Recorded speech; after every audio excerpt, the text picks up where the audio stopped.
నమస్కారం మిత్రులారా, నేను మీ సూరన్న. ఇగో ఇక పోస్టర్ చూడండి, బరారిలో ఉన్నాడు కేంద్ర హోంశాఖ సహాయ మంత్రి బండి సంజయ్ కుమార్. పోక్సో కేసులో నిందితుడు బండి భగత్ కనిపించడం లేదు. ఆచూకు తెలిస్తే సమీపంలోని పోలీసులు తెలియజేయండి.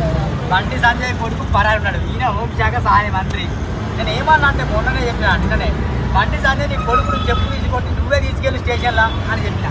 ఇలా ఎట్లా పోస్టర్ పెట్టింది ఇక పరారు ఉన్నాడు. అమ్మ తోడు ఇంకా కేంద్ర హోంశాఖ సహాయ మంత్రి బండి సంజయ్ ఇదే చెప్పు తీసి నీ కొడుకు నువ్వే కొట్టేసి ఏమన్నా అంటే, అరే ఇది తప్పు చేసినారు ఆ కొడుక, నీ వలన ఇచ్చేది పోతా చెప్పి ఈ చెప్పు తీసి నీ కొడుకుని కొడితే ఆయన వెళ్తే నువ్వు చేసి సీఎం అవుతావు బండి సంజయ్. నేను నీ అభిమాన్ని మాట్లాడుతున్నా, ఆ పని చేయి. ఇప్పుడు ఈ పోస్టర్ లేని నాకు బాధ అనిపిస్తా. నీ పోస్టర్ పెడితే ఇంత దారుణం ఉంటుందా? బండి సంజయ్ పరారు ఉన్నాడు, బండి భగత్ కనిపిస్తలేదు. మొత్తం పోస్టర్లు పోలీసు వాళ్ళు అతకబెట్టినా మరి ఎవరు అతక తెలియదు, కానీ పరారులు ఉన్నట్టు పోస్టర్లు మాత్రం హైదరాబాద్ వ్యాప్తంగా మొత్తం సంచలనం సంచలనం సంచలనం. నేను మరీ నిన్న చెప్పిన, బండి సంజయ్ గారు you have only one option, ఒకటే ఆప్షన్. మీరేం చేయాలి, చెప్పు తీసి నీ కొడుకు నువ్వు కొట్టుకుని ఎట్లా పుట్టినవరా, చెడబుట్టినావు కదా, హౌలేగా బద్మాస్గా బ్లడీఫుల్గా.